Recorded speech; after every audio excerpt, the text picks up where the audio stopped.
Relics Radio, your favorite weekly podcast dedicated to the metal detecting and treasure hunting community. Here are your hosts, Ken from Adventures in Dirt and Tony from 5280 Adventures.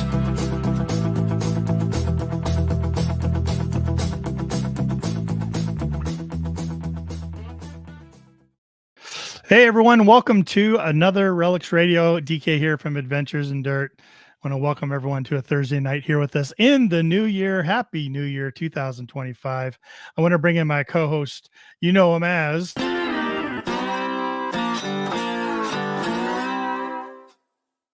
Mr. 5280 Adventures. Happy New Year, Tony. Buddy? Happy New Year to you. Holy crap. I know. Wow. Did you actually roll in the new year? Were you rolling into bed early? I was rolling into bed real early. Yeah, you and me both. We're not like, man, it's not like how it was 20 years ago. I can remember so many times of just tearing it up right. You know, I transferred from young punk kid, party to, drinking, excessively with all my buddies and all that stuff. Then I graduated into still partying, but in dressed up real nice, going out in a limo, right. 6 or 7 couples together going out, ending up at some house party, that kind of thing. And yeah, now it's just now it's early. It's midnight somewhere. I think I don't remember what we were doing. We were probably watching maybe football or something. Or no, I got back. That's what it was. I was duck hunting on the 31st. And I got back. I took this nap. And my wife woke me up at 3 p.m. And she goes, I checked into this, but right now it's New Year's in Italy. So Happy New Year, dear. And that was it. That's as much we separated or celebrated was his New Year's in Italy. That's about as close as we got to midnight. Yeah, we made it. We stayed up. We were watching TV and she was dozing off and I was getting tired too. And I reached over and showed her the phone and said, hey, guess what? It's New Year. I started hearing the fireworks go off in our neighborhood. Right. Oh yeah. I heard that. It's New Year's. Hey, Happy New Year. Yeah. Well, good. I'm glad you're safe. Glad everything was good for you. And we missed, the week before that because it's so close together. Yeah. Merry Christmas. Merry Christmas. Yeah. Merry Christmas. Yeah, man. We hadn't seen each other. We hadn't get out digging or anything. I had, I had some time off before Christmas and then, it was kind of crazy afterwards. And how was your Christmas? How was a lot of family around or? So Christmas, we didn't do much. We just kind of hung out, my wife and I. Then we went over to her parents' house for an hour or two, and then we came back and did kind of a little bit of this, a little bit of that. We planned on having doing stuff with the family this past weekend, so I got to see all the grandkids, all the kids on Sunday. Had a huge shindig at my son's house, and that's what I was waiting for. Yeah. So I got to do it that way, and it's just something about, just celebrating it with your kids and your grandkids. I tell you, being able, my grandkids are obviously a year older than they were last year, but being able to watch them interact and open up gifts and the look in their eyes just takes you back to when you had kids that small. And it's just, it's not about the stuff. It's about the memories and what you're sharing with your family. I tell you, I don't want to get all sappy and shit, but it was just amazing to be with, I've got 5 grandkids right now. And I haven't told you, but we just found out that we're having a 6th grandchild. No way. So, man, you're giving me a run for my money, man. Yeah, I'm trying to get to that DK level here. I got a lot to put in. We got one more in the oven too. We're going to be up to 8 come June. You got to slow down, man. I'm trying to catch you. I know. I keep telling her we got to pull ahead. Come on, get busy. Pull her husband aside. I go, hey, what are you doing, man? You're slacking. Let's go. Shoot, that's great, hilarious. Man. Congratulations. Well, thank you. And I wanted to mention real quick. We did have a Christmas special show right before Christmas. We gave away a whole bunch of stuff on Relics Radio, and we are still getting out those prizes to the people. So if you guys are listening live or after the fact here, be patient. A lot of stuff going on with the holidays and stuff. We're getting it out there. You guys are going to get your prize packs and all that kind of stuff. And when you do receive them, do us a huge favor, guys. please take a picture with your hat on, with your stickers, doing whatever. If you got sticker on your truck or whatever, take a picture and post it over on Relics Radio on Facebook. So we can see it and really, it makes our heart feel real good that we're able to give to the community and all the people that support us. So we appreciate everybody out there, but again, please be patient. We are getting the stuff out to you guys. I guarantee you're going to get your stuff. Or people messaging, they're like, "Hey man, I'm getting some." Yeah, I'm like, "Hey, I haven't seen anything yet." So I promise, guys, it's going out there. Don't worry. And Tony's being nice about it, but I'll fall on the sword. The majority of that's because I haven't sent him my sticker packs yet. We live about 2 hours apart, and I was like, "Hey man, I'll mail you the stickers, and then you can go ahead and mail them out to our winners." And just like a day ago, you're like, "Hey man, busy, but I haven't got that sticker pack." I was like, man, you've been sick. You're right sick here. as a dog, dude. Yeah. No worries. I have been. Yeah, that's what I got for Christmas, man. You got sick? That was nice. Sick. Christmas Day, especially wrapped up for you, huh? I've been sick every day since, man. I just tried to go back to work today, and it was no bueno. It was not good. That sucks. That really sucks. You know what you need? You need a good cheer. Happy New Year. A little hot potty or something. Medicine. I've been living on that Theraflu. Yeah. Just been living on that stuff, man. Daytime until it's nighttime, and then daytime until it's nighttime. And well, I hope you feel better. I hope you're on the downside of it, seriously, because definitely that's just horrible. That's horrible, man. It is. Let's get to the chat real quick and see who everyone's joining us right away, man. Look at this, 5:42 p.m. A little bit early. Ding, ding, ding. Nick from Thin Blue Diggers. Hello, everyone. Welcome to the podcast. What's up, Nick? That. And hey, we're international here. We're across the globe. Look at this. Look at this. Lewis. Bean. Yeah, from Vancouver Island. Yeah. I had a quick conversation with Lewis around Christmas time ish, and I want to send out my my warmest, deepest thoughts to Lewis. Been going through some physical issues and things like that, so hopefully heal up and get out to detecting here pretty soon, man. I wish you the best on that. So Bill, Ohio Relic Hunter, evening. Oh, Bill. How about this one? Dig one. Finally made it to a live one. Dig one Love on it. the live one. Yeah. Hey, Dig welcome. one on the live one. welcome. Glad to have you here. Nice. We're going to talk about some good stuff tonight. Yeah. East Idaho Digger. How you doing? Thanks for coming on. Heavy Metal Detectors from Kentucky. Excellent. Happy New Year to Full Metal Digger. David Rose. Hello, David. Copper Joe. Yep. How's it going? Welcome, everybody. Awesome. Jason Welcome. Weir. Look at that. We got this guy who's always looking.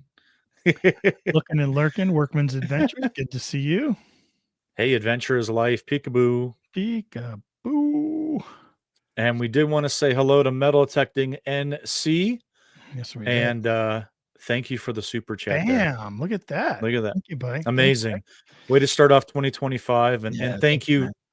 Graciously, thank you so much. And Happy New Year to you. Appreciate it. Tony keeps all that money. He spends it on whiskey. What? Trying to say, let's go for coffee or something. He just uses it on whiskey. What are you talking about? Look at this. I like this. Mark the senile detectorist. Boy, aren't we all? Yep. Excellent. Welcome, everyone. Look at this. What are you talking about, Dave? I know. This is being 6-inch Christmas, man. I was just like, it took me everything to try to move from the bed to the couch, from the couch to the bed. I can't get any closer. Look at that, man. That's like Grizzly Adams-esque. It is. I can, it's bad when you can grab it and pull it. And pull it? When you can do that. I have no idea what you're referring to. I got to tell a quick story about facial hair. We were at my niece's volleyball tournament, and we're standing in line for concessions, and this girl walks past me and goes, "Jenna?" I was with my wife, and they get to chat, and they're old friends from many, many, many, many years ago. And I went on to go get some food and stuff like that. I was starving, and after the show, or after the next match, we went back out there and met up with this girl again. My wife wanted me to introduce her to me, and she goes, first thing she says, "Hi, oh, so you went with the handlebars? Okay." I'm like, nice to meet you too. Thank you. Yeah, hi, my name's Tony.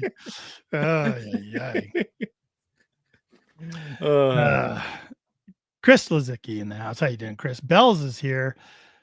Good to see you, Bells. Swansea Searcher. Are you kidding? It has been forever. Great to see you. Nice. Look at Emily's coming in. Hello, Emily. Hey, Emily. Happy New Year. Merry Christmas to you. Hope you got it. Hope you were good and got everything you wanted. We're going to talk a little bit about that. We'll touch on that after we get through the chat here. Yep. Robert Thompson showing up. Hey, Merry Christmas, man. From Nebraska. Jim Steele. That's right. Hey, Jim. Hopefully you got a younger body. Old and sore. I got you. Old Santa Claus was good to you there. I got you. That's right. Yeah. Look at this. Yeah, he was one of my first features there. So once you're at the itch stage, just let it grow. Might as well just let it grow. Yeah, David says, hey, nothing wrong with those big handlebars. That's right. That's right. I'm channeling my inner David Rose. Yeah, I think he's still sporting it, right? At least last time I saw him. Yeah. Yeah. Look at that, huh? So yeah, Swansea Searcher was one of the first people I featured real early on in my show. So welcome, bud. Has been nice for sure. All right. Hey, real quick before we get into the show, I want to talk about this real quick. Nick's custom laser engraving. If you guys are seeing these custom hats on us right now, these are from Nick's custom laser engraving. He made us up some hats. He actually sent over some Christmas ornaments to us as well. Yeah, I got one of those right there. Yeah, absolutely. They're great. So if you guys need anything custom done, you can see, look at this, the Ohio State Buckeyes right there. That's right. Down horns, horns down. I mean, down horns down. If you guys need something custom done, reach out to Nick's Custom Laser Engraving over on Facebook. He's going to get you hooked up. And then also let him know that Relics Radio sent you. Yeah, that would be great. He does a good job. We appreciate it, Nick. Yep. We gave away some of those hats on that Christmas show we did. We did. For Christmas. Yep. That was fun. That was a good show. That was a lot of fun. So what'd you get for Christmas? Did you get like a lot of good things? Like, did you get another Manticore? Yeah, I needed a left-handed one. I only have a right-handed one. So I convinced my wife I had to get a second one, the left-handed version. No, I didn't. You know what? I got a couple gift cards this year. It was pretty laid back, to be honest with you. We kind of splurged on ourselves. I actually got a trailer and a new truck this year. So, I've been enjoying gifts to Tony for all year, and I bought a couple, an extra gun and, those kind of different things. So I didn't get much on Christmas, which is completely fine with me. Like I said, watching those grandkids, man, that made my whole year. It was rough not seeing them on Christmas Day, but getting around with the family and stuff on last Sunday, that was the way to do it. I loved it. What about you? Did you get anything good? I wanted to ask you, and I haven't texted you this. What's that? On our show, our Christmas show with the giveaways, you had said that you wanted an XP backpack.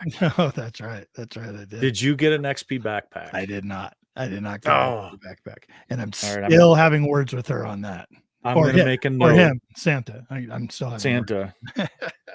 I might have to maybe the Amazon sleigh shows up. I don't know. No, it was a good Christmas. Besides getting sick, we had all the grandkids over, and on Christmas Eve, and we usually do Christmas Day with our kids, Sheila and I's kids, and usually Christmas Eve we're usually on our own because they're off with the other parents and stuff. But this time we had the grandkids who are getting ready to move to Wisconsin. Oh, and so we were happy to have them one more year for Christmas. And it was just great. Just like you said, man, watching all those young kids tear everything up and just having a blast. And they were just running around like little animals and wide-eyed and just crazy, and we made a mistake because we had lunch. We made some lasagna for lunch. And so as soon as they got there, we sat them all down. We tried to feed them lunch and no one was eating. And we're just like, oh, what? Weird. I wonder why they're not eating. And then they all went down and we went down the basement. We had it all set up down there and we opened gifts and everything. And they were just crazy. Yeah. And then about an hour before they left, they all wanted to come up and eat again. And then of course. Now it's time to eat. Come on now. Where's that food you were trying to push on me before? And then Christmas Day, we had all of our kids over. As many that still live here. There's a couple that moved out of state, but it was fun. Except we got everybody that came to our house sick. Oh, everybody that came to visit on Christmas Day went home sick or called later and be like, "Oh, we're sick." I was like, "Oh man." Well, it was highly contagious, whatever we had. I'll tell you that I love you, brother, but you know what? I'm glad I didn't see you. Right. I don't want that crap. No, we quarantined ourselves, man. We didn't see anybody after that. It was crazy. I've been trying to check in on you and stuff, but give you some space to rest and everything because I know you got hit hard. Yeah. So I hope you really feel better. Seriously. Yeah. Because we're at 85% right now. Yeah. We're going out soon. I got to tell you that. So hurry up and get better. Gosh, getting stuff together for tonight's show to talk about research. Oh, I was just like, we gotta go. Like, I pulled up all this old research that we had done that we've really never even tapped yet. Right. It was like, you open up the file and it was, open up the folder and file and research. And it's like, oh my gosh, like why didn't we ever touch base on that one? That's all right. We got a good 2025 coming up. For sure. And I wanted to ask, I think we wanted to ask the chat, but we're going to ask each other obviously too. But what do you leave us a comment down here in the chat, or if you're listening after the fact, leave us a comment down in the comments here. What do you hope to find in 2025? Realistically, if you've got some trips planned out, like if you're going to England, what do you realistically hope that you have that opportunity to find in England? Yeah. If you're pounding Ohio, like we're all going to go do. We're all going to take a road trip to Ohio. We're all going to just pound Ohio. What do we hope to find when we go treasure hunting, metal detecting in Ohio? But how about for you, Ken? What do you hope to find in 2025? We always make the joke about Ohio, and I had recently had a listener that I've never talked to before. He sent me a private message and reached out to me to kind of touch base and say hi and ask me some questions and stuff about some detecting and and I almost told him I can't talk to you. You're from Ohio. Bill Ohio Relic Hunters are not allowed to talk to anybody. It's in Ohio. No. Well, in the next hour and 12 minutes, we're gonna pull all the research that we have in Ohio. All research is on Ohio. It's all about Ohio. We're giving up all our dirty secrets, all our secret spots about Ohio. So if you guys are ready to pound Ohio, stay tuned. Well, I had always said that it would be amazing if I could ever find a seeded coin here in Colorado. Yeah. They're just not that common. But we did that this year. We took it up a notch this year on seeded coins. Right. We had a good seeded coin year. And seeded coin for me was like a stretch. It was like, might not do it, but we did it in 2024. So now I've got to set the bar higher, which is another rare one from Colorado. It might be even more rare, I would think. Okay. I hope to find a trime. Ooh, absolutely. Yeah. Absolutely. Yeah, I hope to find a trime this year. That would just that's gonna. You know what though? So that's a good one. That's a good one because we're planning. We've got some good stuff lined up for 2025 in an area that we just scratched the surface on last year. Mm-hmm. That could be found there. It would be a stretch. Yeah. But it could be found there. Yeah. I think we're in a great spot that hasn't been hunted. Yeah. So, yeah. And that's what I was thinking. I want to do something that might be realistic, but it's still a stretch. Yeah. You know what I mean? Like a large scent, probably that's even more of a stretch around here because somebody would have to. It's really tough around here. We don't see them. those. Just don't see them at all. No, we're too new. Right. Yeah. Right. How about you? I think we're going to have a good year. I think we got some stuff militarily that's going to come up. And I'm going to say, I'm going to go with a spur, a true U.S. cavalry spur, not just a spur from a homestead, a military spur. That's what I'm going to say. Wow. Yep. That's a goal, man. And you're right. With some of the sites we'll be hunting this year, it could be a possibility, man. Yeah. That's what I'd like. Yeah. That's what I like. Yep. So in the live chat here, Bill says, how about a GW button? How about a GW button? I don't think that's possible. We keep being told that there's nothing left in Ohio. So how's he going to find that? He's going to have to go to somewhere else. Go to Tennessee or Kentucky or something like that. Over in Pennsylvania. I think right there. Yeah. Lurker Troy wants to find some gold nuggets. Yep. But there's only old iron nails here in Colorado, Troy. Yes. Yes. How about a Drake bust? Oh, hey, that would be great. That'd be amazing. Any kind of large sound would be awesome. Jason, we're looking for the first seated, not just first seated half, with an O mark. Yeah, just like that. That's all. Yeah. Perfect. Good. Jason, I do hope you find that because that's a pretty amazing piece. Yeah. Yeah. Copper Joe, a seated coin or a copper tomahawk. Oof. Yeah. Joe, you know what though? Joe's going to find it. I get a good feeling about Joe this year. I can't wait to see, man, because he's in a prime spot. He's another research junkie like we are. Yeah. And he gets on the good stuff for sure.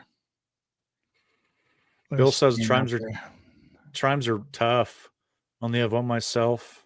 Hard booger to dig once you break the halo. Yep. Chris Lazicki says, I'm a new detectorist. Okay. I'd be happy with any ring, junk or real. A relic pre-900 would be awesome too. Perfect, man. Hey, Chris, where are you hunting? Put in the chat. Where are you looking for those rings? If you're not hunting tot lots, man, those kids' playgrounds in the park, you definitely need to be hitting those, man. Yep. If you're looking you'll find rings. Look there. You'll find rings. Soccer fields. Soccer fields are fantastic. Yeah. Oh my gosh. Really old basketball courts. I'm glad Chris joined us because we're going to give, if you're looking for a pre-1900 relic, we're going to have some stuff here that you should be able to go back and rewatch. That's going to give you some opportunities to research in the area that you are in, and hopefully find the sites that could produce those. It's tough to get pre-1900s, 1850s if you're not searching in the right spots. Yeah. And we've got some, they're not mind-blowing research tips and tricks and secrets, I guess, to us at least, but to some people, this might be open up to 2025 for them, to where would they find and finally get on those relics that they've been waiting on. Cause that's what we love to do. We love to dig the old relics. That's what we love. And I know our club, Tony, is always, the people in our club are always asking us about research, and they're just, we touch base a little bit on it when we do presentations to our club, and they're just like, you need to do a full presentation on research. But tonight's going to be pretty much that. And, I was going to have Nancy kind of send one out to the membership going, hey, come on and watch tonight, because they've been asking for it, but we'll just put a link in the newsletter to this show. There you go. There you go. Crotobells are coming up. Oh, yep. The only time I found a crotobell has been in England. I found a couple of really old crotobells, like 15th century crotobell. Oh yeah, that throw it in the hedgerow. Yeah. Crap. Roman silver coin, really? Roman silver? How come okay. That's very specific. He's found other silvers and silver coins and all kinds of cool stuff. Matter of fact, he sent you and I one from that. Yeah, it's in my safe. Horde coin. Yeah, it's in my safe. It's really cool. I was just looking at that the other day. I was too. That's funny. I pulled it out to look at it. Yeah. That's awesome. How about a sword scabbard? Oh. Yeah, don't pronounce it. Oh, sword scabbard, pretty awesome. That would be really cool. Yep. Little Dirt Diggers got a Confederate camp. I'll be detecting after deer season, hoping to find a CS plate or a spur. You find a CS plate, don't have a heart attack. Yeah, but please send me a picture of it. Oh my gosh. Yeah, that would be Wouldn't awesome. That be cool? That'd be really amazing. Cool. Yep. 8 real. That would be incredible as well. It's a big chunk of silver, man. And I heard they got a lot of them in Kentucky. Yep. They're just laying all over the place. They're like Wheaties. They're like Colorado Wheaties. Where was Larry when he found his? I was just thinking about Larry. Was he in Tennessee or Kentucky? I think he was in Kentucky. He probably was in Kentucky. Yeah, look at it. Yeah, stay out of Kentucky. Whoops, strike that. I'll have to go in and edit that part. Let's see. Lewis wants a scrotal bell. And being from Canada, West Coast, and Indian Head Penny, they had them up here. That's awesome. Yeah, it'd be cool. That's awesome. Yep. I still want that Bank of Montreal, right? Bank of Montreal token. Yeah. Token. That's what I want. One with the dragon and stuff. Yeah. Anything cavalry? Okay. Yes. So I wish for you cross sabers this year. East Idaho Digger. Yep. Cross sabers for you. That's my wish for you. There, I jinxed you. That's what you're going to get this year. Marvin Shabacker. Mm-hmm. A Trime would be amazing. Agreed. Yeah. You're not going to get an argument from us about that. They're rare. They're small. They're just, man, if you found one, that'd be just such an accomplishment, you know? Yep. Looks like hot rods or Roth rods. Roth rods. LLC. Roth rods. Rotro. Yeah. Happy Welcome Year, on, man. and Happy New Year to you. Kootenai, Montana. Beautiful up there. Yeah. Way up there. Way up north. Roth rods. Good to see you, man.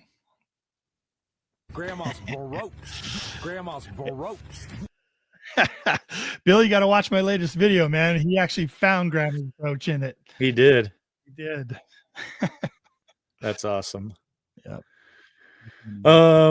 We could go through all this tonight. Let's get into some information though. Yeah. I know people are here to see what we use, kind of what we look at, and because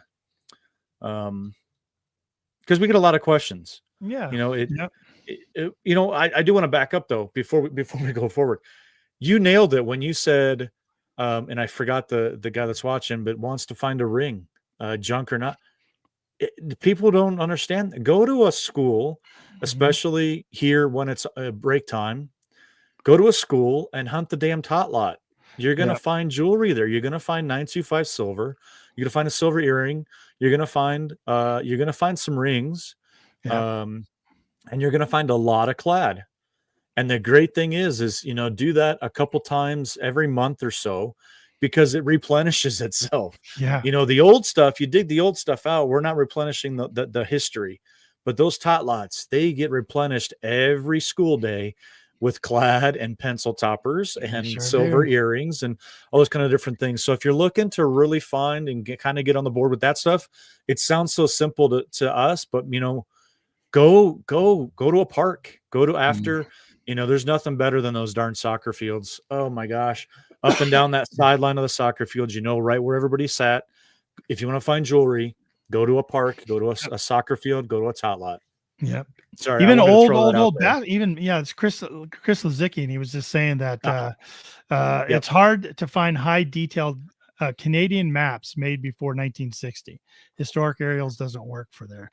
And you're right. A lot of what we're going to talk about tonight is U.S. United States locations. So if you're in Canada or another country, you're probably going to know even more stuff than we do. Different resources and stuff that we just don't know about. And definitely Canada is one that I don't know what's available up there. But talk about rings. Yeah. Even if you're not near a coast where there's like a beach or anything like that, there might be swim beaches nearby, summertime swim beaches, and you can go hit them just like you hit a normal beach and come up with a lot of rings. And, depending what the rules and regulations are in your township or in your county, you could just put those tot lots on a rotation, man, and just once a week, absolutely, hit a different one and just keep rotating around. It would, I did that for the first year and I paid off my metal detector in clad. So I learned a lot about how to use the Garrett Ace 250. Yeah. Found a lot of clad. Surprisingly, blew my mind. It just kept building up. Paid for that detector after my first year. Upgraded, and then started some different things. We got into relic hunting, and after we got into that, that was it. I was hooked on relics. So, and here's another good thing about hunting tot lots, right? You're actually cleaning them up. we are. So anybody Those has a problem pencils? with you doing that, you're actually cleaning them up. You're making it a cleaner place as long as you're taking all the trash with you. Those pencil tops, boy, kids fall on those, scratch their ear up, get stabbed in the knee with them. You're going to be cleaning them up, doing a good thing. Absolutely. Yeah.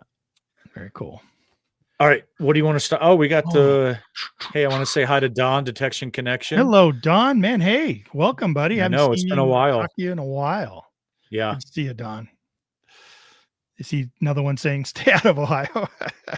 He is. And you know what? He years ago really helped me evolve as a detectorist in terms of not only how I search with my detector, but how I search for those sites. He is a whiz at research. Yeah. A whiz. Yeah. I've heard that from numerous people. Yeah. Yeah. Absolutely. So thanks for joining, Don. Appreciate you, buddy. We'll talk here pretty soon. We need to get back in touch. Hope everything's well for you. Yeah, good to see you out here for sure. Hey, old for rings too, old basketball courts, really old ones. Think about people are going to play basketball. They kind of put their jackets down behind the basket somewhere back on the grass, and they take all their stuff off, and then they're all excited and they leave and they grab their clothes and forget all their jewelry that dropped down. So those are also good places. Right around the perimeter of the basketball court is a great place to check too. All right. What should we start with, man? How about door knocking? Oh, you guys do it out there? Let me know. Do you guys do door knocking? Do you intimidated by it? Do you succeed with it? So door knockings for homesteads and local homesteads in your local, town or city. Obviously for you can really dive into it deep, as we get into old sites and things like that, that are no longer there, finding out who the owners are, you're going to do the door knocking. But what about door knocking in neighborhoods? Yeah. I mean, I got to tell you, obviously you're going to door knock to get permissions, but I actually use Zillow to find a row of houses in Denver, downtown Denver, right? Find a row of houses that were there from, 1898 is when they were built. They're going to tell you the year that they were built on Zillow. And now you know which spot to go. Right. It sounds ridiculous, but that street, Maple Street, from 10 Maple Street down to 44 Maple Street were all built in 1898. Guess what I'm doing? I'm door knocking that whole street. That's right. If I don't have a huge property to go on to, if you're door knocking a house for a property for a yard, jump on Zillow. It's so easy. Yep. They tell you the date right there. That's all you need to know. Yep. Just find that old neighborhood. In the middle of the entire town, you'll find the oldest neighborhoods. You can even go on Google Street View and roll down the street just like you're there and look over. And what you're looking for are those old sidewalks that are all busted up and really old constructed. And you're like, yeah, this is the place. You can see how high the dirt fill is from Google Street View like that. You can see the ones with the shallow, all the roots will be exposed on the large trees. Those don't have a lot of fill. Those are your targets, man. Yep. You're just going to go up and knock on the door one after the other. Old curbs. We've got some old curbs. Yeah. Old sidewalks, that kind of stuff. I think I tell you, the Google Earth Street View, whatever, looking for that fill dirt. You're absolutely right. One tip that I think it's kind of overlooked, look for the tree roots. If you see tree roots, there's no fill dirt. Yep. It's a very good tip right there. Yep. And a lot of people do put fill dirt over them because they think they're unsightly, but right. Man, I love to see big roots, big trees and big roots. Tell me, come knock on my door because it's great, and then it's a little further down our list here, but once you get a permission, network, man. Use that to get the next one, have them introduce you to their neighbors, do everything. We've done an entire show about door knocking. It was with James Huntley. You should go back and look for it here on Tony's channel, my channel, for Relics Radio with James Huntley. And they talk about door knocking and getting permission also. He had some great advice. So I just encourage you to go over there and look at that video. James Huntley. Yep. James Huntley. It was great. But using Zillow is invaluable. Using Google Earth View, Street View is invaluable. It's fun. It's great, man. It's fun because you can like Tony said, since it's electronic, right? You can like look 10 towns away and like, oh, we're going to go target this town. We're going to go to this town. It's about 30 minutes away, and we're going to hit this neighborhood. We're lucky to have the internet now that we can do that kind of research on the internet and not have to put boots on the ground and drive around. I absolutely believe in doing that research online, and it doesn't take away from being there in person, but at least gives you a location to start. And then you can start, it takes a lot of that guesswork out. So, and, it depends on what you're looking for too. Like, if you're a silver hound, like you're looking for silver, then look for those neighborhoods, those houses built from the 1940s. I think it was John Gurley at Dig That Beep that always said, he always looks for 1940s houses because there was more silver manufactured in the 1940s than any other time in history. And that's where the most silver is dropped, at these 1940, 1930, kind of late 1930, all 1940s home sites.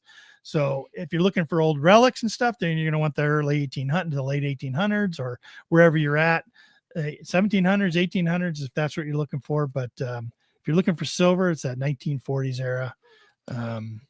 So again, it just depends on what you're looking for sure. Yep. Absolutely. All right. People have got some good suggestions in the chat. They always do. So if you happen to be watching this back or listening to this on the audio version of the podcast, I encourage you to come over to the video portion, because here's the cool thing about the video live stream that we do. Not only can you see us and listening to us, that could probably be a detriment, but you get to participate in a chat or see the chat. Go back and reread the chat as the video's going, and people are always throwing great tips in there. And I encourage you to continue to do that. Absolutely. Yeah. You and I used to be intimidated door knocking and stuff. And then the more we did it, we're just like, no big deal. It's not like it was back in the 80s or even the 90s. You got a door knock now. Public stuff, there's not a lot left. This hobby has grown so much, and that low-hanging fruit of public spots, it's drying up. I'm sad to say it's drying up. And if you really want to open up your options, you have to go on private. And whether that's Marvin was talking about farmers' fields, old farmer fields, or if you're talking about cookie cutter neighborhoods looking for silver, you got a door knock, guys, and it's something you just got to get over. Again, go back and watch that James Huntley video, man. That podcast we had him on. I need to go back and watch it again, and you need to watch it about once a year, twice a year, to kind of brush up and bring things back up to the forefront of your brain, because he had so many. Do you remember how many permissions he went 35. Straight with a yes? 35 in a row. 35 in a row. Yes. Without a no. Please. 35 in a row without a no. Detect my yard. Detect my yard. So there's some great go tips back and watch that. him. Yeah. Tony and I employ it all the time. Yeah. Even when, anytime we ask permission, we just did a couple weeks 3 ago. or 4. We did. Yeah, we did. We both did. And we both noticed it about each other. Some tips that we did. We walked away and Ken goes, "Oh, I see you removed your hat." I said, "I sure did." Oh, I saw we were about 15 feet off the porch. Yeah, that's good. We sure were. That's right. And it got us somewhere. It works. It was more. It works because we're in the middle of nowhere, approaching some little old lady in the middle of nowhere. Because it was even more stark than a house neighborhood door knocking. It was right. I'm sure she was a little, "Ooh, who are these guys? What's going on? We never get visitors out here." Right. Man, that's awesome. All right, let me ask one more question about door knocking, and then we'll move off Okay. to get into some good research here. I got some examples, some demonstrations for you. You knock on a door, and tell me in the chat, guys, what would you say? You knock on the door, guy comes to the door, he's like, "Oh yeah, man, have at it. Yeah, I'm just a tenant, but yeah, shit, I don't care. Go ahead." That happens all the time, man. Yep. Do you do it? Hmm. The tenant gave you permission. The owner's not around. Owner lives out of town. Owner lives in Ohio. Yeah. Here's his address. Yeah. But go ahead, man. Shoot. What do you guys think? It's a fine line, yeah. Yeah. Legally, I think there's legally versus standing. I think legally, they probably cannot have the legal right to allow you to hunt in their yard. They don't own the yard. They don't own the yard. So that means you don't have to give them anything. That's right. See, it's all how you look at it. Dave says no. Had too many owners pull up on me and start yelling at me. Joe said no. You need to find who owns it. Key Day Kid says yes. They have the right to allow people on their rental. 5 Tenants Mile have Relic the Hunter right. says he has. I'm trying to think. Have we? I think we have once. We have. Yeah, we have. A couple of times we Yeah. didn't. They were pretty sketchy. Remember that one guy? Mm-hmm. Straight up drug den. Yeah. Yeah. Oh yeah. That Remember one. that guy? He Was that totally sketchy. was that in Longmont? Yeah, it was total sketchy. Okay. guy. Okay. Yeah, I remember what you're talking about. Cloud of meth comes outside the door. Conan and I are trying to dodge it. You know what? The yard doesn't look that good. I think We we'll just don't. keep going. We talked ourselves right out of that one. We did. Yeah. We have, but it kind of it depended. You know, it was kind of a It's how they. right. I think the times we did, the guy was like, "Yeah, man, hey, go ahead, man. The owner lets me do whatever I want to do here, man. He's out of town. He doesn't bother me. It may as well be my property. Blah blah blah. Go for it, man. Yeah, be interested to see what you found. Blah blah blah." And we're just like, "Okay, yeah, thanks, man." Just go after it. But if there's any It's hesitance or there's any kind of like, I don't know. We're like, "Hey, no problem. No, we're out of here or whatever." We haven't done it a lot. I think only a couple of times. I mean, yeah, you get a lot of, you know what? I would let you guys do it, but I just don't feel like the owner would really let you do it. Go. You don't even have to question it. If there's any on the fence, I wouldn't do it. mm-hmm. You don't want to ruin it for yourself. You don't want to ruin it for the tenant. You don't want to, all that kind of stuff. Chris Zicki said tenants do not have the authority. It's the same with deer hunting permissions.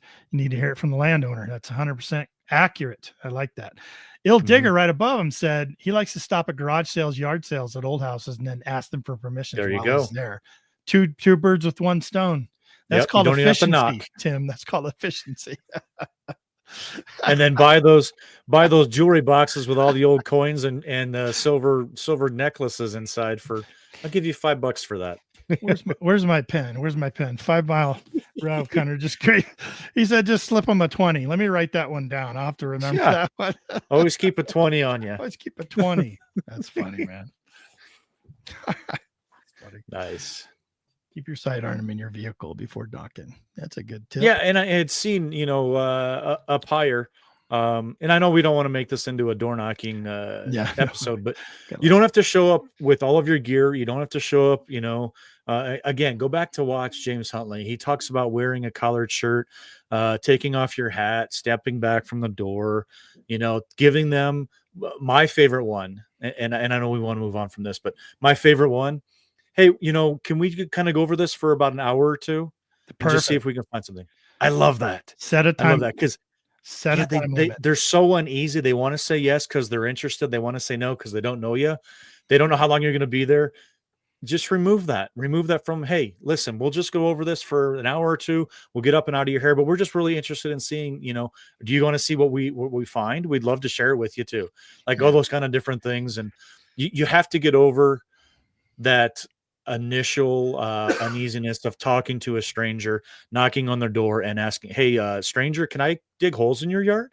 Yeah. So it's tough. It's a tough thing to get over, but Yeah. it opens up an incredible amount of opportunities if you do it.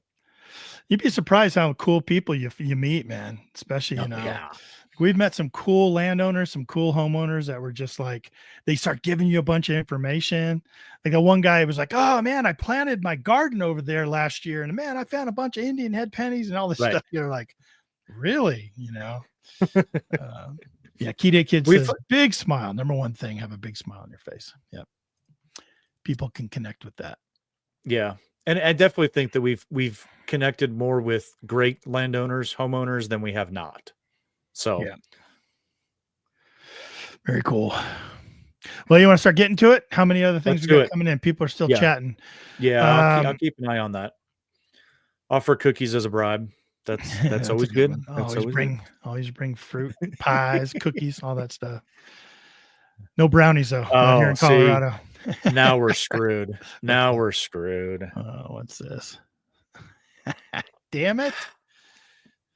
Just shut the show down. Now I'm all depressed. I'm gonna go do some sit-ups. I'm gonna go do Damn it. I'll be right back. That helps. It definitely helps. It does. Yep. Hey, how about a female or a child? Bring instant yes. Bring your girlfriend or bring your child. Instant yes. Instant yes. No problem. All right, what you got for us? Let's talk about maps. Okay. We have maps. What kind of maps? Well, you're going to look for maps that allow you to get to see old maps, the maps that used to be around, from back in the day, whatever you're looking for. Really, if you're looking for the 1800s, you're kind of looking for that kind of stuff, maps from that time, and then being able to overlay those maps is always good too. What have you used in the past, Tony, for old maps? What kind of sites have you used? Historic aerials, but I haven't used that recently. I used to use that. That USGS site has been phenomenal. I know that you've used what's the app? I use OnX for land ownership, but Gaia, Gaia, Gaia map. Gaia has an app for your phone that you can use, that you actually can do the map overlays that you can find online. You can do them right over, kind of like OnX, over where you're at exactly. And so yep. I'm just trying to pull something up here. Okay. It's they've changed it. So I was just pulling it up and they've actually changed it. Must be the new year or something. The USGS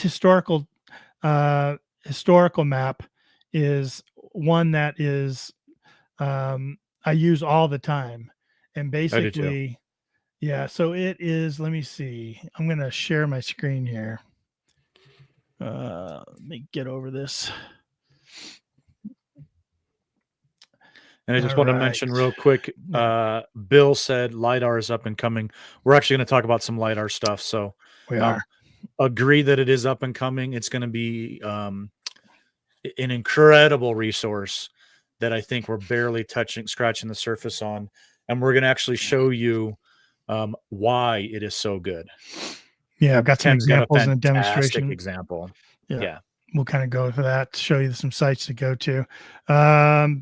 Present screen. Do it. Entire screen. Dun, dun, dun. There we go. All right. So this is the historical upper left here, historical topo map explorer, USGS. It's actually the one that has the arcgis.com in it. So it's Living Atlas, this is my favorite arcgis.com. So when you do a Google search for historical topo map explorer, you're looking for the one that has the ArcGIS in it. And what this allows you to do, if we kind of go into, kind of go into Colorado here for an example, go up here in the mountains, you're just going to take your mouse, you're going to pick a spot, and it's going to go ahead on the left-hand side and kind of show you any old maps that's associated to that area. So this one right here looks like the earliest is 1954. But if we kind of go over to this area, there's a 1902 map here for this town of Greeley, right? And it shows you, as I roll over the maps on the left, it actually shows you a rectangle on the right as to the area it covers. So if you look at that, and then if you click on it, it actually loads it. And then you can zoom way in. Look at that 1902 map. 1902 map right in your face, right? And you can start seeing these house sites. And then what you can actually do is you can use this slider here to adjust the transparency to see what's there. You can also go here and down lower right hand side, click on satellite, so you can see what's actually there. Again, I'm going to move that slider. So let's where they were like, hey, let's see this intersection right here. See I love intersections. Road's still around. Love it. You got I love intersection right there. intersections. Oh man. And let's see what that looks like right now. You're going to go in there and it looks like, hey, there's an old house. It's a school site, dude. Oh, a school. It says Auburn School. That is Guess an old what? school building right there. 1902, it was there as well. Yep. It didn't really Or something identify was in there. 1902. Right. Look at that. That's cool. So a corner of that is still there. That is definitely an old school building, Auburn School. So one more thing I usually do is go to Google Street View, find this location, and then go and work my way all around it to kind of see what's up with it.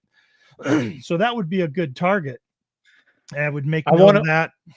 I want to explain why I like those intersections, because sometimes the old maps don't necessarily match up to what your satellite images look like right now.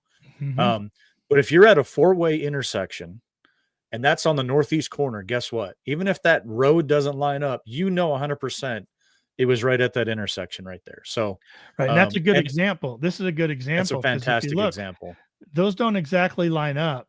Right. But that's definitely the site. Also, the next two up the road to the right. See how they're kitty corner with each other? And then look what's actually there. Those are old ranch sites. That's what that is.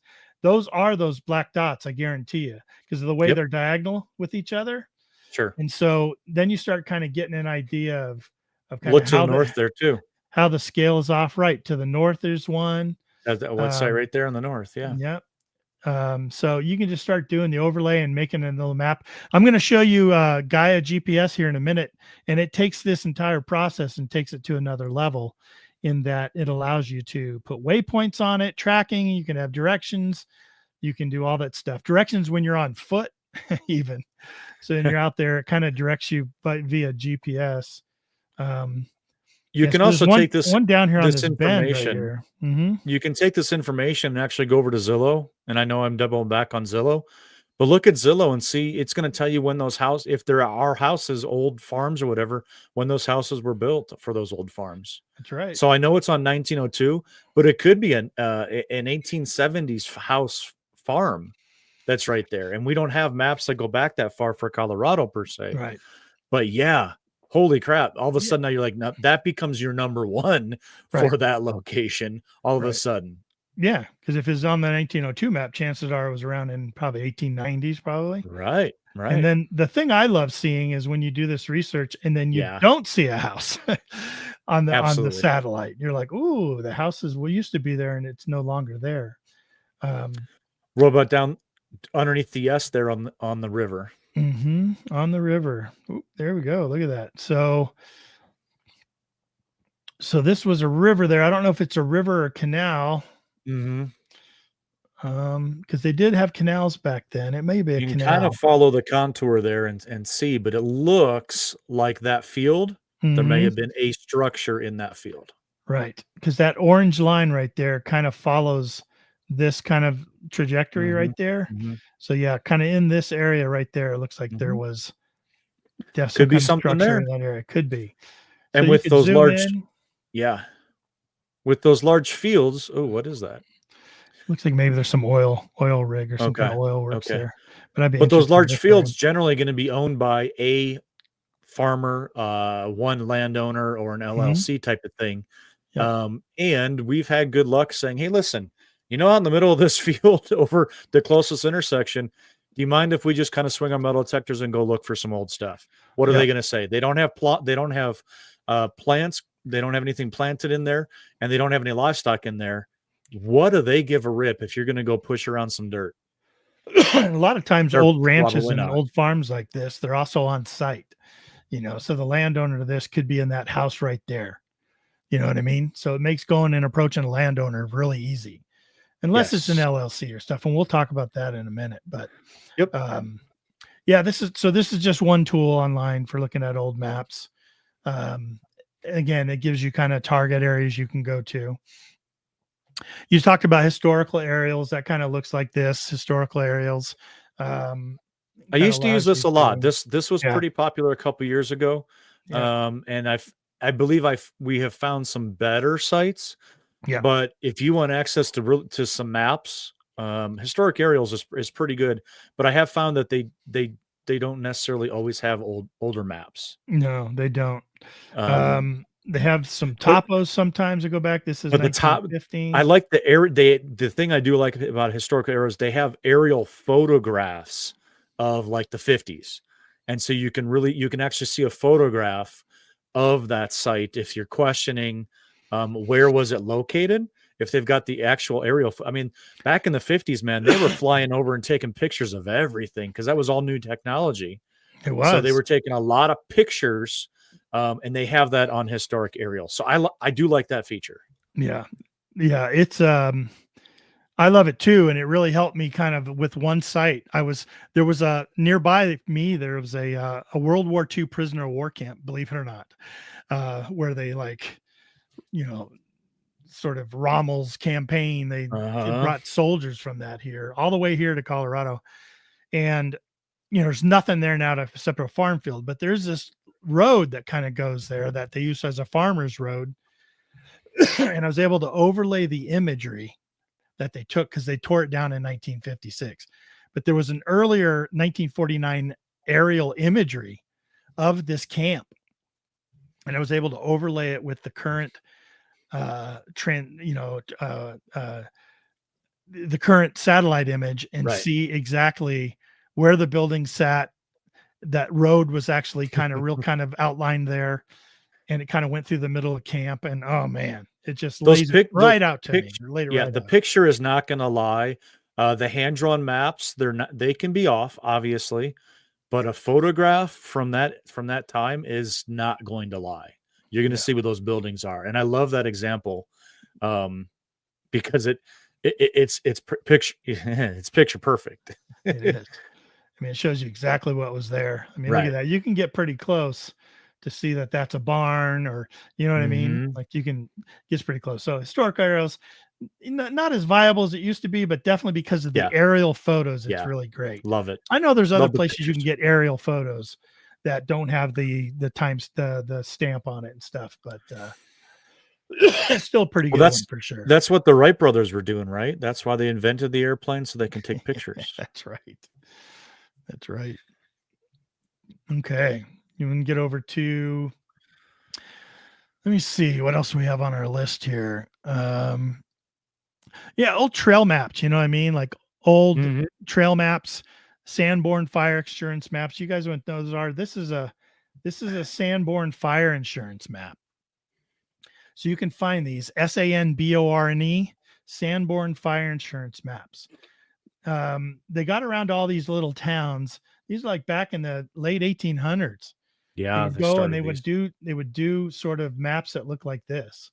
For insurance purposes. They needed to know what was in each building for insurance purposes. So they actually drew these maps, and they're very, very accurate because you're talking about money in terms of insurance. So they were telling you the address. You can see 105, 107, 109. Those are the addresses right down East Main Street right there.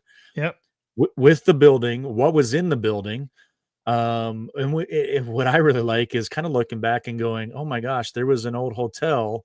Look at that, the Snyder Hotel in the top left there. That's it. Yep. And I'm going to go down the rabbit hole. What's there right now? Right. What's in the old Snyder Hotel? Let's and go now look. it's an Ace Hardware. So, like, to me, I just think that's so cool that people just don't even know this kind of stuff. Where were they dropping money in this town? I'm looking for the pub. I'm looking for the saloon. Yep, I'm looking absolutely. for, they have movies right here. I don't know what year this one's from, but there was a hall. Looks like a lodge hall right there. Maybe done some drinking at the lodge hall. It kind of says what the buildings were made out of sometime. You can just find all kinds of information. A pool hall. You see a billiards hall all kinds of times. Yeah. Good tokens there. Cigar hall. Bill says you can find privy pits as well. Using this. Yeah. Sanborn. Yep. So it's a lot of good information. Good information. Now, these are only going to be inside the main cities, though, the main towns. They're not going to show, who owned a farm field, out on the outskirts. This is specifically in the main town where everything was established, to pull the Sanborn map. 5 Mile Corolla Hunter wants to know what this site is called. Where are you going to search and find Sanborn maps at? You're going to just type that into Google and go to Sanborn map. Sanborn Fire Insurance Map. They have them at Library of Congress website. They also have them at many different universities around, like University of Colorado Boulder here in Colorado has them. University of Wisconsin I've seen has had them. But Library of Congress is like your main place and allow you to do a search there of your town, your state, and see if there's any that exist. What I like is that you'll hit a hot spot where it'll show it from 1890. Then like 1895, they went back and did it again. Then 1902, they went back and did it again. And each time they're giving you a bigger and bigger and bigger section of the city. More maps added to it. First more maps added to it. And there's usually a key map that shows the entire, and then you go to look at the more blown up maps based on the key that they give you. So it's pretty cool. Different information. It's a good resource for sure, because you're getting a legit, factual representation of what was represented there at that time. Right. For sure. Yeah. And then it's cool. It's fun to look back at history too. So yeah. I think, didn't you find it? Was it you that found some kind of token or something? And we went and searched it up. We found exactly where the pool hall was. And then we saw like a couple years later, it had moved down the street or something. Yep. It's a Nebraska token. Yeah, that's right. Had to do some deep research. Finally got contacted by somebody in Nebraska who had found it. And then I did the street view and looking at what's in there now. But that hall had moved a couple doors down. It's just building the stories, man. I love it. I absolutely love it. Yeah. I mean, how cool would it be if you found an HB Hole token? Oh my gosh. Merchant token. For me, I'd lose my mind. Poultry and eggs. That's where it's at. That's funny. I had so much in common with the whole family. That's right. We talk about trail maps here in Colorado, and you could find in your area. There's old trail maps like this, right? And then you look, this is the old trail maps around Denver. Talks about different trails that come in with different. This is a Cherokee trail that came in. You can see 4 Mile House stage stop, 7 Mile House. These are different stage stops, telling you right where it's at. Camp Shivington. Everyone knows Shivington.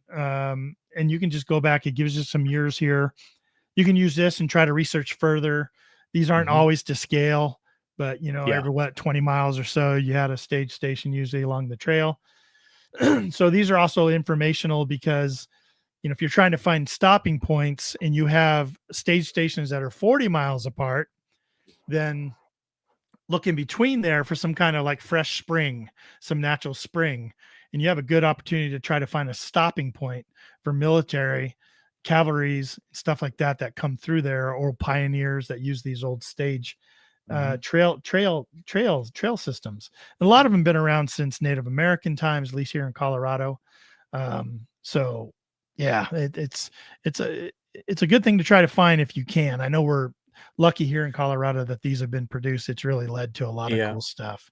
We're lucky to have found this particular one because it, like you said, how did you even, I mean, did you ever know that there was an Athens, Colorado in 1892? No. And you wouldn't even know that, right? But it's in that, it gives you a general area. And then from there, Right. it's south of, what is that? Probably CNS Railroad there. Yeah. And so then you start going down that rabbit hole. Maybe that was a small 3-house town that lasted 6 months in 1892. It just happened to make this trail map. But then you can start going down that rabbit hole and finding something that not a lot of people have ever even heard of. Right. And if you look closely, there's kind of there's an underlay actually of there is kind of more modern mapping system. What's there now? A lot of these things followed the rail lines and stuff. So yeah, we have these for probably the entire state of Colorado, and it's a lot of fun to use those. Check this out. So I found this map at actually on a town site historical page. So yeah, so there's historical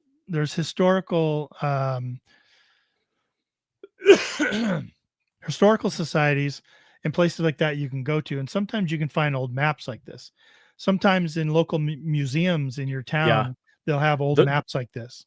They're proud to tell you what used to be there. I mean, you're in a museum for that small town, and they want to entertain you. They want to tell you, hey, did you know that this used to be the main strip right here? We had no idea that what used to be there, but yet they've got this type of thing inside the museum.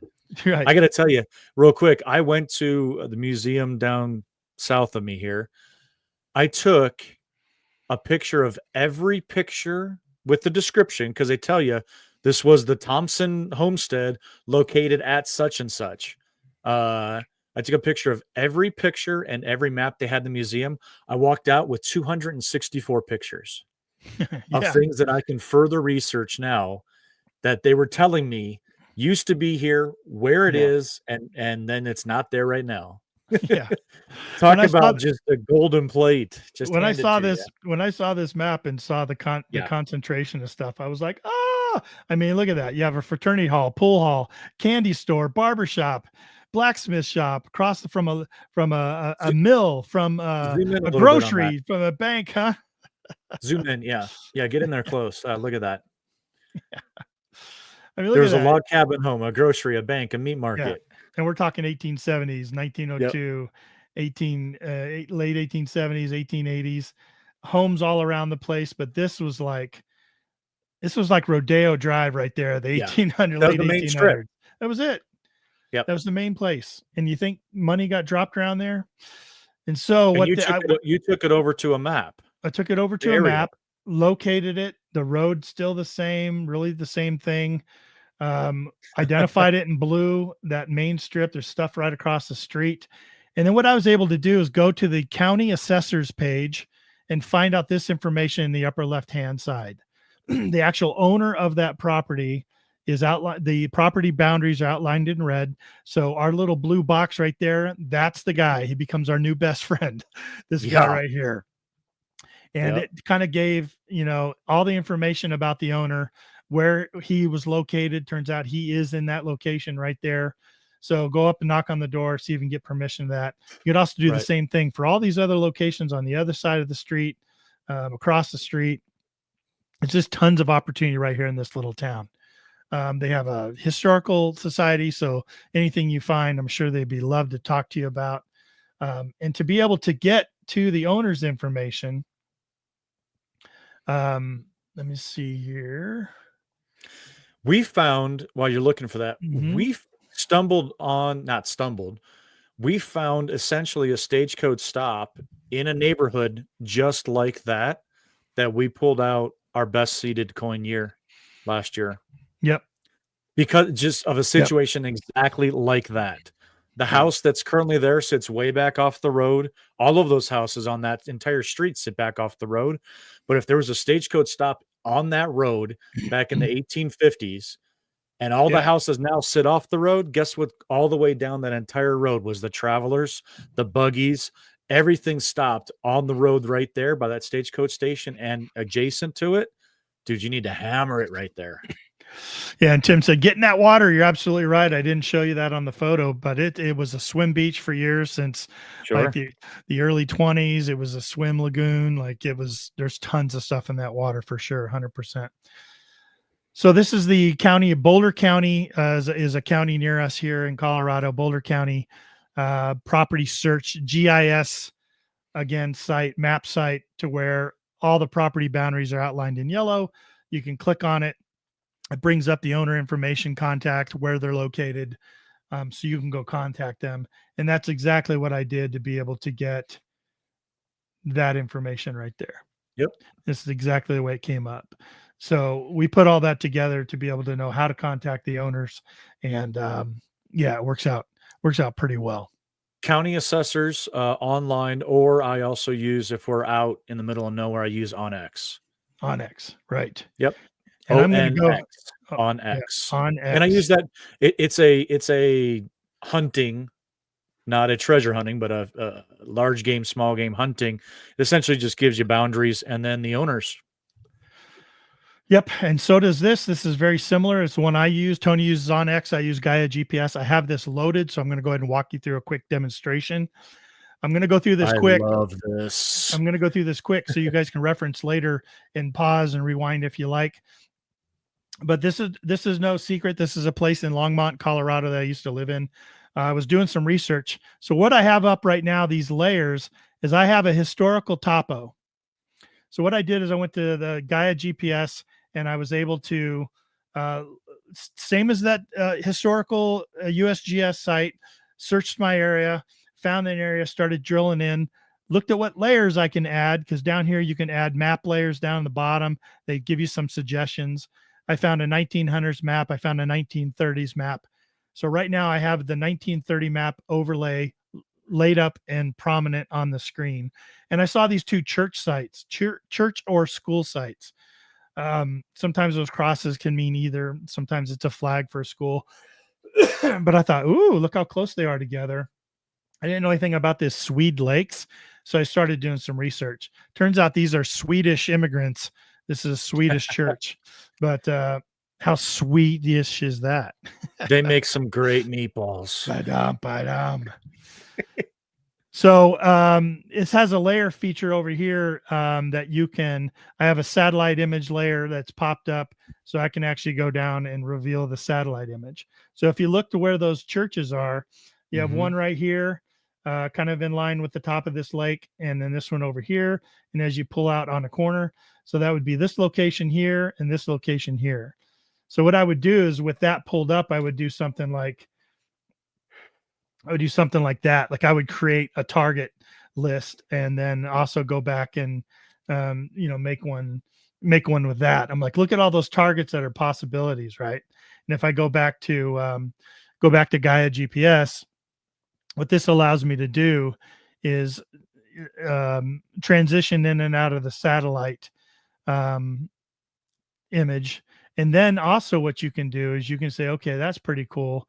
But now what I want to load this private land map layer, and I'm going to load that up. I'm going to reduce the satellite image, and it should, there we go. So as that comes into view, now you can see that this side up top has some land ownership information there. It's different than the farms at Bond Lake. And this one down here has some different information in it down here. And so what you can do is you can actually click on that and it'll bring up the owner's information right away. First Evangelical Lutheran Church of Longmont. This is where they're located. Happens to be right still there, real close to there. Yep, 63rd. That's actually there. So you can go knock on their door and say, hey, how you doing? Over here, this one here. And Eric Olson and Christy Olson, again, they are right there in that location. So the owners are on site. You can go ahead and get that information. Go back to your layers. You can do all kinds of stuff. One of the things that's cool you can do is you can actually say, okay, this is a site I want to do. I'm going to go here to waypoints, and I'm going to add that waypoint. and I'm going to call it Church 1, let's say. Yeah. You can add notes down here and you can save it. Then you can add another waypoint. You can put it down here and say Church 2 and save it. You can add another waypoint and bring it up here and say, I want to go to this one because now it's an empty field. You put the notes in there and do whatever you want to do. And now this is not only, I'm doing this on a computer, but now this is immediately transferred to my phone. So when I log into my phone, I have these waypoints that are always right there waiting for me. And I can mark them green if they're good to go, if I have permission, if I don't have permission, if they're on private property or whatever the information is you want to do. So this is a Gaia GPS. It's pretty cool. I do this all the time before we go out. I just do a ton of research to try to load as many of these waypoints in with as much information. I'll spend a lot of time doing that. And if you go there, let's say these are potential and potentials are in red and you go there and you get permission, I change them to green. If you don't, then I'll either delete them or make them black, something like that. It's up to your preference. But these layers, overlays are really, really valuable, especially with the private land information on it. You can load public lands and you kind of overlay that to see where there's public lands.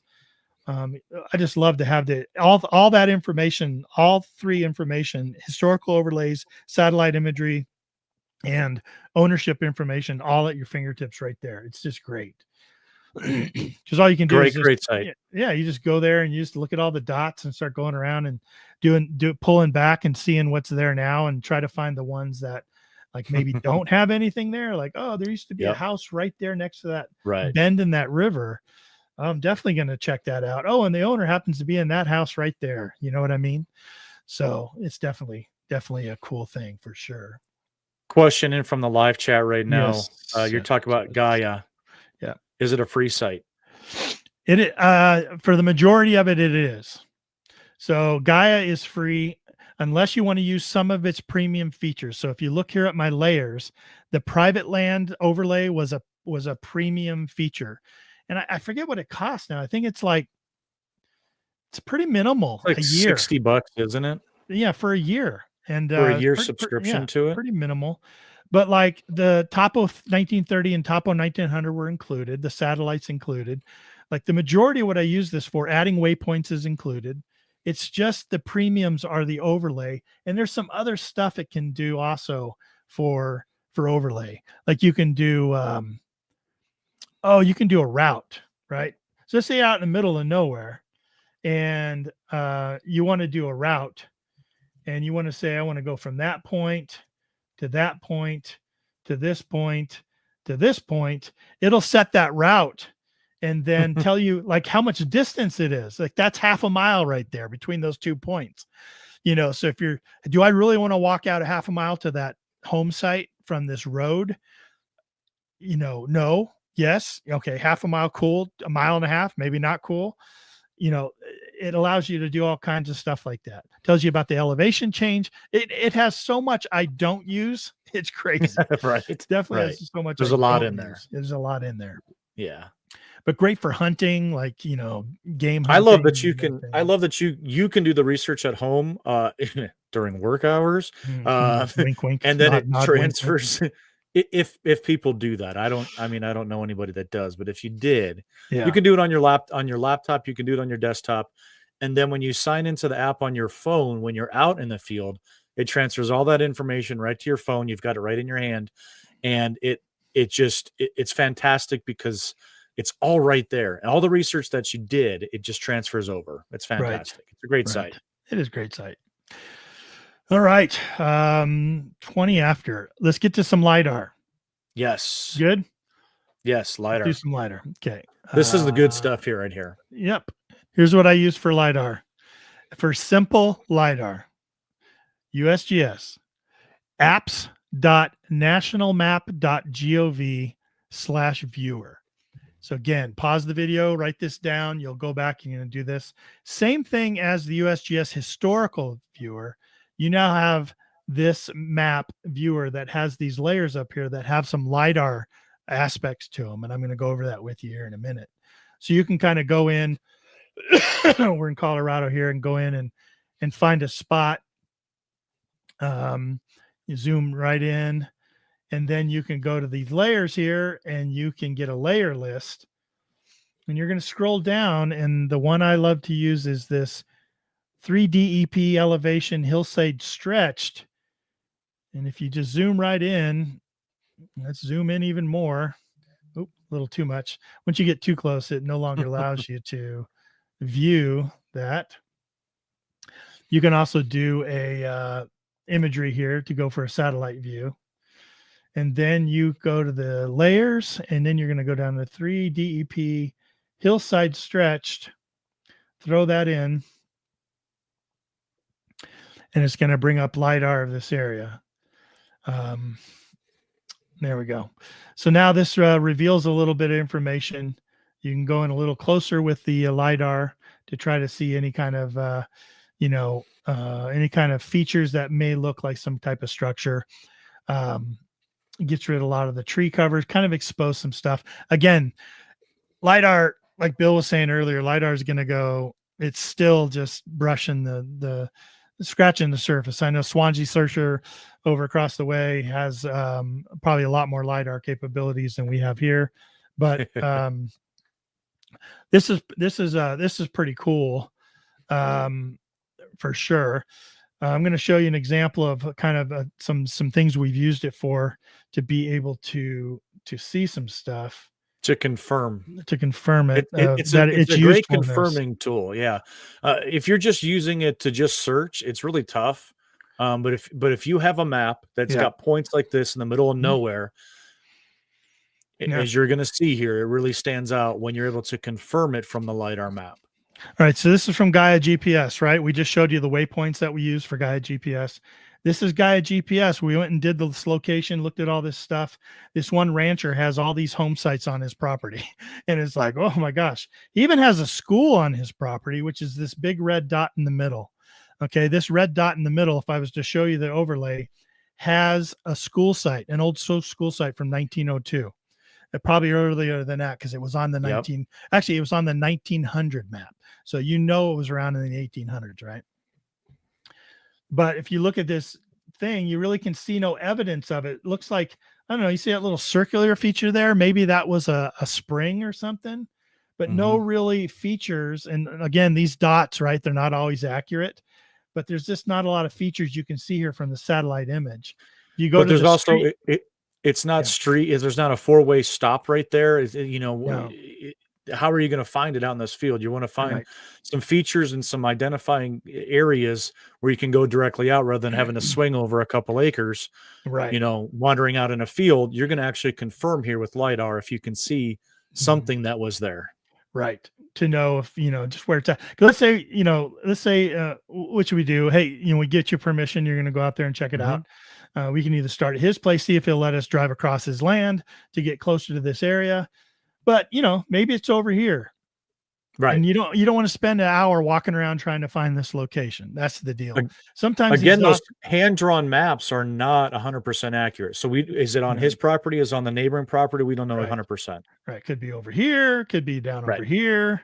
The maps are not to scale. So lidar might help you kind of pinpoint a little further. So what I did is I was able to locate this same map in here on this lidar map that I just showed you guys, this apps.nationalmap.gov/viewer. And again, here's the area here in this corner.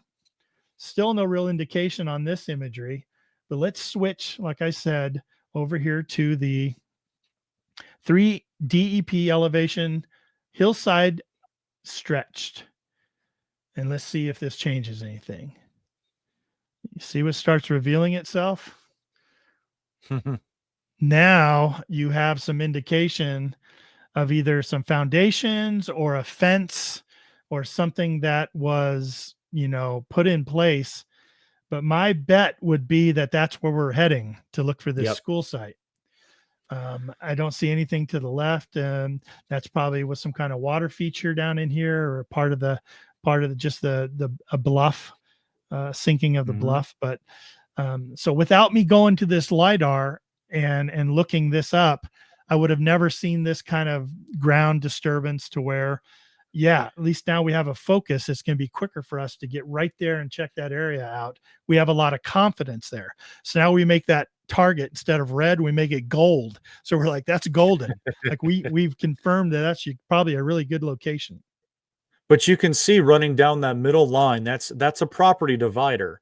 And without knowing, with the hand drawn map, is it on the left side? Is it on the west side of that map? Is it on the east side? Two different owners. Right. Watching through this lidar, we can confirm that it's on the east side of this fence line, the property line. And when we speak with that landowner, hey, did you know that there was an old school on your property? And in this case, they know. But if they didn't know, take some old maps with you and show them, hey, it's showing this. Did you know anything about this?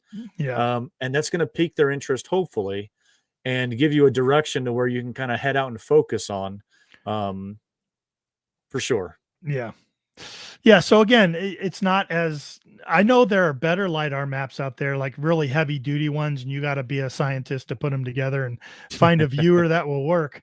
But for a real quick and easy thing, I highly recommend this, just to give if you use like the Gaia GPS or even the USGS historical overlay maps, and you're thinking of going to a place, why not throw it on here? Why not jump up in here? You can search by address up here or across streets and stuff, bring you right to it. Click that 3DEP elevation hillside stretched. Some people say, well, what does the rest of it look like? What if you use something else? All right, let's click off of this and let's go to just hillshade, elevation hillshade. Can't really see it. There's not much there. There's not much there. How about elevation index? Nothing there. Elevation contours? No. How about multi-direction hillshade? No, not much there. Slope map, aspect map. How about tinted hillshade? No, not much there. So really it is that hillshade stretch. It's usually what I use. I love that 99% of the time to give you. And the thing with this particular example, you've heard the expression, there's no right angles in nature. Guess that is man-made, and it's really just confirming that there was something there that was man-made, that you can't see anymore. It's there. The structure's not there; it's gone. But there was something there that had 4 right angles on it. Absolutely, I would check that out. And again, it's another opportunity to give you more information for you to be able to use. We may go there and there's nothing there. I don't know. Right. Yeah. Doesn't guarantee you're going to find stuff, but and even like Swanjester said, there's no better thing than boots on the ground. You're 100% right. But what this is, the reason Tony and I wanted to do this show tonight, talk about research, says Tony and I are getting ready to go into the cold months here, where the ground's going to be absolutely frozen. We're not going to be doing any metal detecting. All of our time is going to be spent doing stuff like this, looking at old maps, looking at old newspaper articles, diaries. Tony, you've been buying books recently, right? I have. I've been buying books like crazy. I got a really good one that I'm going to absolutely dig into. I've read through it once, real close. But it's documenting. It's actually I can't remember the year. It was in the 30s or the 40s, but they documented all of these stagecoaches stops with mileage on this specific road, as well as old homesteads that were on the route to and from the different stagecoach stops. So incredible information. And then again, taking that, maybe looking at some maps, looking at that lidar and confirming, yes, it actually was. It's not actually where the house is right now, but it's on that property and it's a little bit to the south over by the road. Well, how would we have ever known that? Yeah. The house says it was built in 2009. Okay, well, I'm not going to search that. Yeah, but this person's telling me they went from this stagecoach stop to this stagecoach stop, and there's a homestead on the south side of this road that they took right on the north side of the river. Holy cow. Yeah. It's not there now. Somebody owns that land and that property, and their current home isn't there. But man, what a great information. Old books, old diaries, old newspapers, all that stuff. Troy's asking if we do most of our research in the winter. Not all of it, but it definitely gets you a leg up. We can't go out and dig right now. Yeah. We just can't. The ground's going to be frozen. You need a jacket. We tried a couple years ago. We didn't get very far in the winter time, but yeah. Yeah. Robert Thompson is Gaia GPS, a subscription. It can be, if you want the premium version. They have a free version that's more than adequate to allow you to do an awful lot, some free overlays, 1900 maps and stuff. But if you want like the private owner information overlays and some other special overlays like that, there is a subscription. Yeah. So another cool thing I wanted to share real quick. Yeah, what else do we have? So sources for information. We're lucky here in Colorado. We have this thing called historic newspaper archive here. And it's great. So maybe you have one in your neck of the woods, in your part of the country. But this allows you to do a Boolean search, exact phrases, any keywords, all your words, any of your words from different years. This goes all the way back to 1859 here in Colorado. And you can search for things like I said, stagecoach. Let's search for the word stagecoach. I do a search between the years 1859, 1880, and it starts bringing up all these articles. Sometimes articles, sometimes ads. You can just kind of go through. Another stage upset, but fortunately, blah, blah, blah. So you can go through and read that article and see if it says anything about a stop or about, some kind of information. Attempt to rob a coach, or coach robbed, robbers on the lam up into this mountain range, blah, blah, blah, whatever. But again, it's just research, man. We pour over stuff like this all the time, coming up with different keywords we can search. If you're in a home, in a town, in a city, and you're at home and you just don't want to go knock on all kinds of doors because it's winter time and all this stuff. I've had some great luck doing this. I'll go into the local Facebook groups of these towns. Like this was my town of Longmont. It was What's Up Longmont, town I used to live in. What's Up Fort Collins? What's Up Dayton? What's Up Cincinnati? They've got them all over the place. Or Cincinnati, Ohio, Cincinnati community help pages, or Cincinnati, whatever. There's always groups, Facebook groups associated with your town or a target town or city that you want to, you've done your research. You find out a bunch of old home sites there, a bunch of old homes. Go in and post something like this. It couldn't hurt. Hi, my name's Ken. I do this. Here's what I'm about. Here's what I'm looking for. I'm looking for old home sites from this time period. If it's something you're interested in, I'll bring an extra detector out. It's a lot of fun. We can look at it, blah, blah, blah. Just, create your ad and post. Sometimes you have to ask permission from the group owners. Hey, you okay if I post something like this? Every time I've done it, they've been like, this is exactly why our group exists. So, they're all for it. All of a sudden I just got inundated with these ads, like not with this, putting this out there. I get inundated with people like, I've got this home. You're welcome to come here. Come on over here. My aunt's got this home. Like, it was just crazy. And I invite people to contact me privately at a private email, just so now that's not in the chats, you know what I mean, of the Facebook group. But that's another great idea. That's a great tip.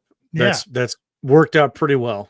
It has. It just gives because you more... again, you're not disturbing any. I mean, this is them doing it on their own, getting in touch with you. They've got an interest. They know what to expect from you, and they have a way to reach out to you. There's, unless you're getting feet pics from weirdos, I think you're fine. It's a great way to network. Again, let's utilize the opportunities on the internet nowadays. Yeah, absolutely. And real quick, let me go back here real quick. One, another great thing about this Gaia GPS, man, they should be paying us tonight. They should. Gaia GPS. Listen, Gaia. Gaia. Here's what thing is cool. Let's say you're in a different town here. You're going through, you're marking all these waypoints. You are marking all these waypoints to try and get, maybe something that the places you want to go, right? and you have the owner information lined up here, you're going to get addresses, right? Maybe this is in a town that's an hour and a half away. And when the summer hits, you want to go hit this town. You can wait till summer. You can go put boots on the ground. That's always the best way. I don't want to talk anybody out of that. But Correct. you can also send these people a letter. Very nice letter. Similar to that thing I just showed you from Facebook group. Hello, Mr. and Mrs. blah, blah, blah. My name is so-and-so. Here's what I'm about. Here's what I do. Look for old home sites. As you know, your home goes back to blah, blah, blah. Your property's seen a lot of history. I would love the opportunity to come out in the summertime, come knock on your door and meet you, introduce myself, and see if we can detect your yard, blah, blah, blah. You never know what we're going to find. I'm going to give you all the stuff. You're welcome to it. It's your property. Work out whatever you work out. You can even tuck in a self-addressed, self-stamped envelope and put, if this is something you're interested in, mark yes or no, or give me permission, blah, blah, blah. You can do any of that kind of stuff and do these mass mailings. Yeah, it's not personable. I get it. It's not personable. But if it's an hour and a half away and you can hit multiple towns throughout the winter months when you're just sitting around anyways, you might be able to throw these out some. Maybe you don't want to throw this out to the ones you really want to get because you really want to go get in front of them. But if you're going to hit that town and get that one you really want to get, why not hit some peripheral ones, some ones around the area?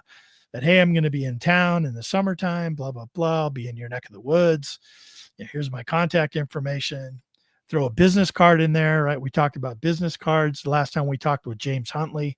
That was another great tip of his. So that's just another idea. I never did share, did I? Sorry. Yeah, when you're looking at all this private property owner information on Gaia GPS, you can pull it up. You'll get that address, but you know what though? That works. Well, yeah, I mean, it absolutely works. Really works. Personal experience. With it paying off. That technique actually works very, very well. Yep. And it's very time. What's the word I'm thinking of? It's 1,800 miles away. How are you ever efficient use of your time? Efficient. Yeah. Exactly. Yep. Because you pick 20 targets out in this town that you're going to target in the summertime. I want to go to this town called, Blazing City. And I'm going to go there and look at all these different targets I'm looking for. And I'm going to, oh man, this one's really good. This one's really good. I can't wait to get this one. But there's 20 targets. And I send letters out to fit 10, 15 of them, right? And you don't get any response, or you get a no. That's better to know. That way you don't waste your time going there. A couple of things can happen. Either you're not going to go to the ones you didn't get a response from and only go to the ones you did get a response from because you're limited time, which is great. Or while you're there going to the ones, let's say you get, 4 or 5 out of the 10 or 12 you send out letters for yeses. You're going to go to those. And maybe right down the road is one that didn't respond. You're going to go knock on the door and say, hey, how you doing? I'm Ken. I sent you a letter this winter, blah, blah, blah. I'm down here talking to your neighbors, so-and-so. I'm just following up with that. I told you I'd come talk to you when I'm in town. I'm in town, blah, blah, blah. A lot of times like, oh yeah, I thought that was junk mail. My wife threw it out, and they'll apologize to you. It works, man. It works. It does.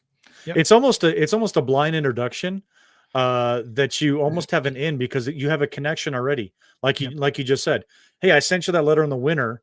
And I told you that I was going to follow up when I came into town in the summertime. That's right. And all of a sudden they're like, oh yeah, now I remember that guy. And you're a man of your word.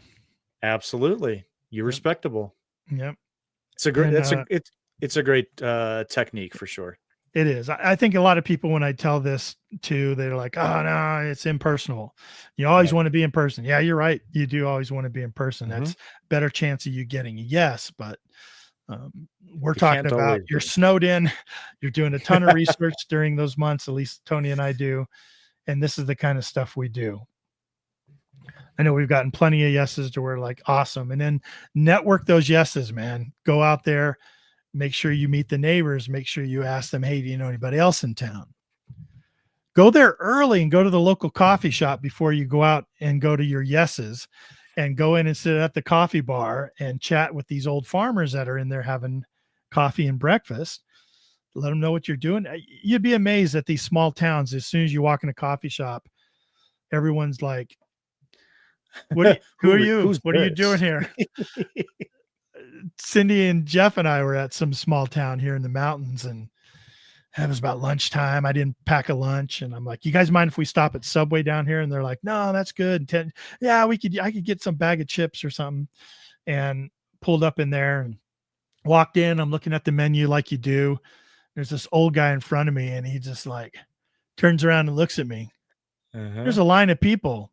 Turns around, looks at me and says, how you doing today? I'm like, doing good. And he's like, what are you guys up to? And I was like, oh, we're actually searching for treasure. And he's like, what? And I go, yeah, we're relic hunters, and we're here in town at a couple private properties looking for old pieces of history, man. This is such a historic town. And he's like, really? It's like, I've been wanting to get a metal. And then that was it. Next thing you know, he's bringing his daughter over, who has this historic property with 3 home sites on it. She's over there in the corner eating her sandwich already.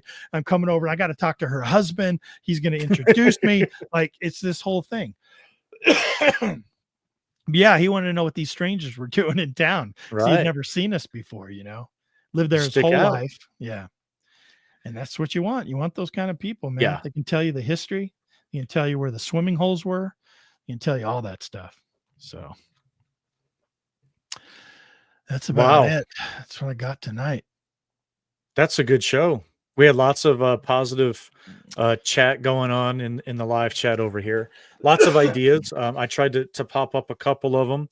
Good. Swansea Searcher, I think, had a great and it was very positively accepted.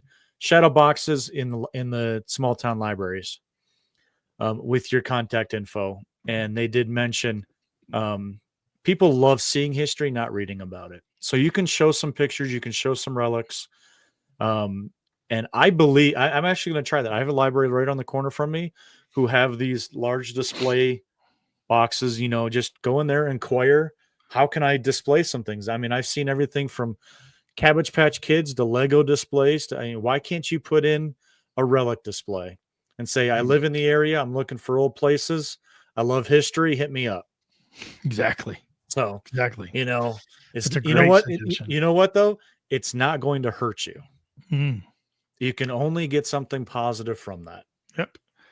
So yeah, bring those relics with you too. Bring a little collection box of relics with you, that you show the people when you're asking for permission. I mean, that's another one of James Huntley's suggestions, right? So bring those little nice little what do you call them? He called them can't remember what he called them. Pocket relics, maybe. I can't remember what he had said. He called them.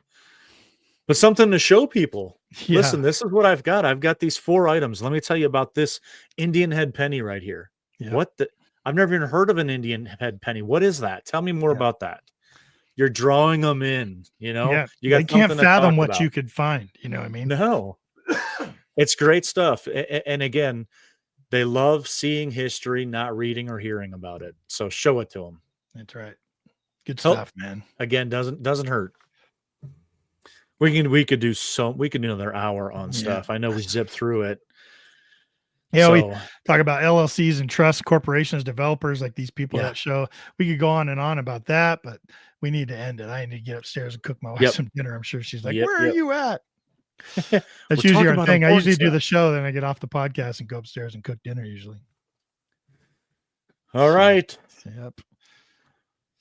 Well, great show. A lot of information. Hopefully, we appreciate anybody who's made it this far in the whole podcast. You guys are true supporters. We haven't said this before, but if you guys found this to be beneficial, share this out to your friends. Let them know what we're doing over here at Relics Radio, that we're providing, the community some information. We're helping you guys out. We're talking about stuff we're passionate about. It's a great place to hang out on Thursday nights, by the way. Whiskey goes fast, unfortunately, but it still is a fun place to stay and chat it up. And lots of positive stuff down here in the chat. Love the support, guys. Yep. Thank you guys very much. Yep, for sure. For me, I've got videos going on. I've got some.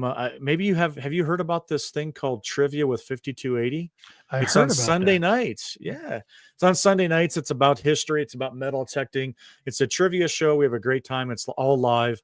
If you guys are interested in watching that, join me on 5280 Adventures on Sunday evenings, and see if you're smarter than a treasure hunter. Yeah, they're great questions too. Anytime you get a bunch of treasure hunters on there and they're getting like 50% of the questions right, you're doing a good job selecting some good questions, man. It's not always just a slam dunk, and it's not always so hard that we don't get any of them right. So it's a lot of fun. Come along, see if you can play along with Tony and his guests to find out if you're smarter than a treasure hunter. We're all a little darn competitive at times, so it's a good time. Yeah, appreciate it. Yeah. And Happy New Year to everybody. Wish you all the best this year. Go out and get the good stuff, man. Make sure you're letting us know about it. I know we're going to do great things. It's going to be a good year. Oh, it's going to be a great year. Yeah. 2025. We're going to thrive. Go do your research. Go do your research. Yes. Get that stuff done.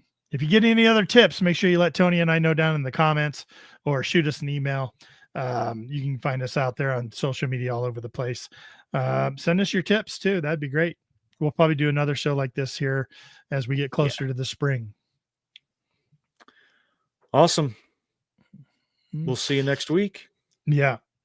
Heavy Metal Detectors Kentucky. I'll try to do that. I don't know if I'll have time tonight, but maybe I'll alter the stuff and throw them in, or shoot me an email. I can send you some of the links for that. Cool. Good show, man. All right. We'll see you guys next week soon. Before the ground gets too ice cold, frozen. Probably too late. All right, man. Grandma's okay. We'll see you, man. Thank you so much for listening to Relics Radio. We will see you back here next week for another exciting guest. Until then, get out and dig it all.